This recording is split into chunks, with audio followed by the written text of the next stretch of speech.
रोज की तरह आज की सुबह भी सास की गाली और तानों से ही शुरू हुई। राधा रोज रोज के झगड़े से तंग आ चुकी थी, लेकिन वह और कर भी क्या सकती थी। उसे तो सुनना था।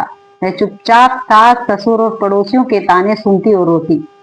राधा की शादी राजेश के साथ 6 साल पहले हुई थी। इन 6 सालों में जिन लोगों की शादी हुई थी, वे एक दो बच्चे के माँ बाप बन गए थे, लेकिन राधा अभी तक माँ नहीं बन पाई थी। इसके चलते उसे बांझ जैसी उपाधि मिल गई थी। राह चलती औरतें भी राधा को तरह तरह के ताने देती और बांझ कहकर चिढ़ाती। राधा को यह सब बहुत खराब लगता, लेकिन वह किस किस का मुंह बंद करती। आखिर वे लोग भी तो ठीक ही कह रहे हैं। राधा सोचती, मैं क्या करूं? अपना इलाज तो करा रही हूं। डॉक्टर ने लगातार इलाज कराने को कहा है, जो मैं कर रही हूं, लेकिन जो मेरे वश में नहीं है उसे मैं कैसे कर सकती हूँ। एक दिन पड़ोस का एक बच्चा खेलते खेलते राधा के घर आ गया। बच्चे को देख राधा ने उसे अपनी गोद में बिठा लिया और उसे प्यार से चूमने लगी।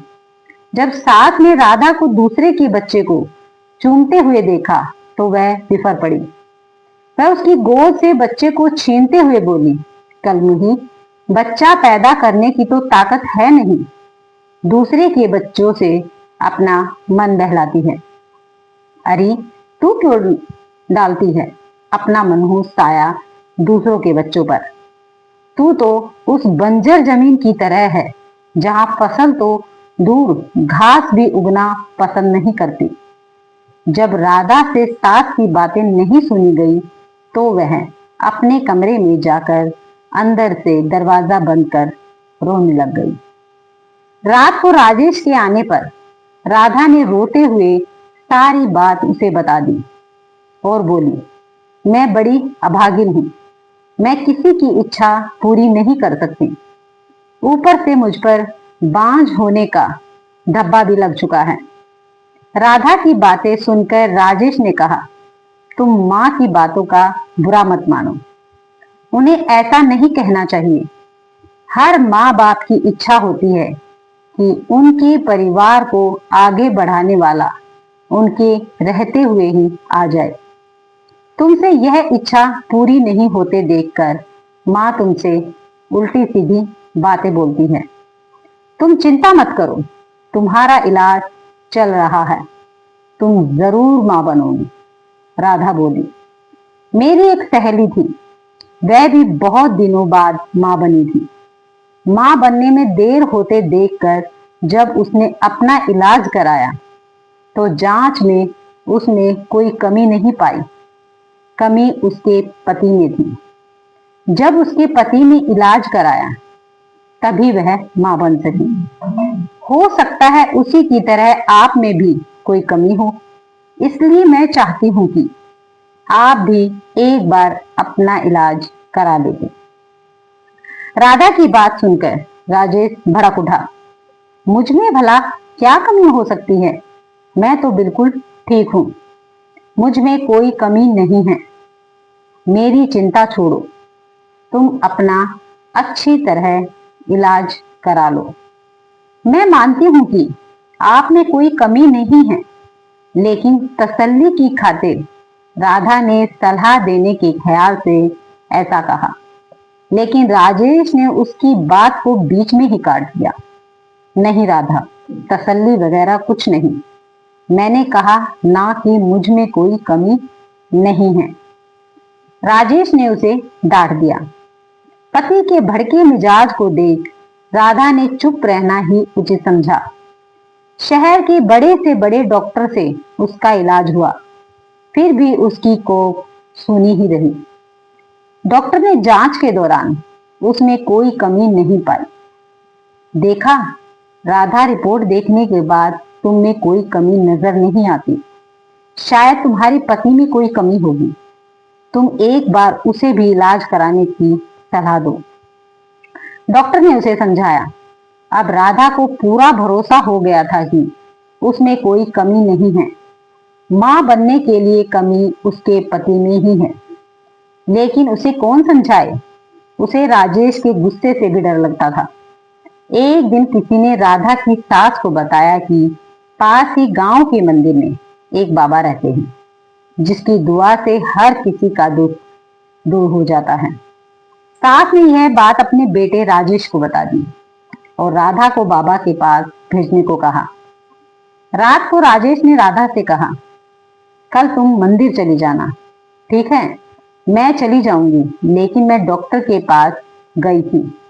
डॉक्टर ने मुझमें कोई कमी नहीं बताई, इसलिए मैं चाहती हूं कि आप भी एक बार अपना। डरते डरते राधा कह रही थी, लेकिन राजेश ने उसकी बात को अनसुना कर दिया था।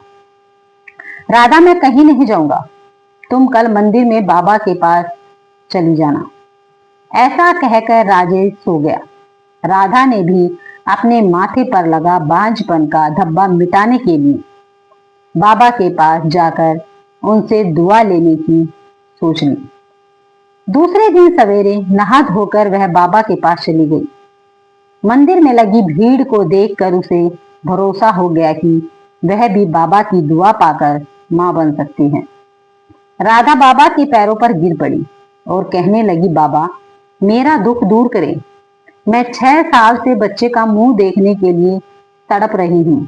उठो बेटी, निराश मत हो, तुम्हें औलाद का सुख जरूर मिलेगा, लेकिन इसके लिए तुम्हें माहवारी होने के बाद यहाँ 4 दिनों तक रहकर लगातार पूजा करनी होगी।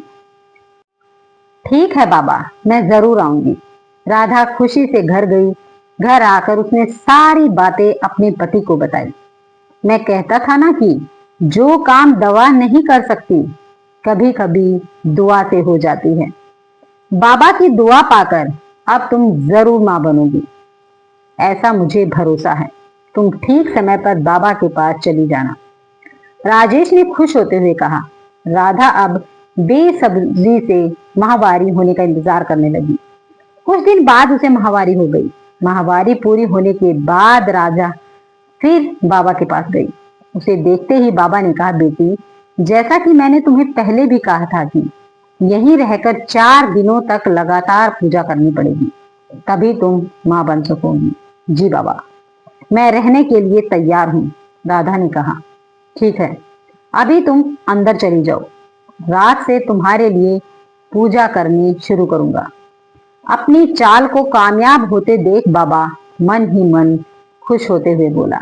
रात को बाबा ने राधा से कहा, बेटी, इस पूजा के दौरान कोई भी देवता खुश होकर तुम्हें औलाद दे सकता है। इसके लिए तुम्हें सब कुछ चुपचाप सहन करना पड़ेगा, नहीं तो तुम कभी मां नहीं बन पाओगी। जी बाबा, मैं सब कुछ करने को तैयार हूं, बस मुझे औलाद हो जानी चाहिए। राधा के इतना कहने के बाद बाबा उसे एक कोठड़ी में ले गए, जहां हवन कुंड बना हुआ था। उसमें आग जल रही थी। बाबा ने उसे वहीं पर बैठा दिया और वह भी बैठकर जाप करने लगा। कुछ देर तक जाप करने के बाद बाबा ने कहा, राधा, देवता मुझ में समा चुके हैं। वह तुम्हें औलाद का सुख देना चाहते हैं, इसलिए तुम चुपचाप अपने बदन के सारे कपड़े उतार दो और औलाद पाने के लिए मेरे पास आ जाओ। वह तुम्हें दुआ देना चाहते हैं।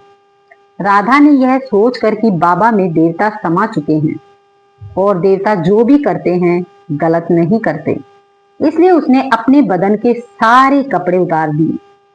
बाबा उसके अंगों से खेलने लगा और उसे दुआ देने के नाम पर उसकी इज्जत पर डाका डाल दिया। 4 दिनों तक लगातार बाबा ने इस पूजा के बहाने राधा से जिस्मानी संबंध बनाए। 5वें दिन बाबा ने कहा, राधा बेटी, हमारी दुआ कबूल हो गई, पूजा भी पूरी हो गई, अब तुम जरूर मां बनोगी, तुम घर जा सकती हो। बाबा की दुआ लेकर वह खुशी खुशी घर लौट आई। 9 महीने बाद राधा मां बन गई। उसे बाबा की दुआ लग गई। उसके माथे से बाजपन का धब्बा मिट चुका था। घर के सारे लोग बहुत खुश थे। राजेश को अब पूरा यकीन हो गया था कि उसमें भी बाप बनने की ताकत है, लेकिन सच्चाई से सभी अनजान थे। अगर आपको ये कहानी पसंद आई है तो वीडियो को लाइक, शेयर और सब्सक्राइब करना मत भूलिएगा।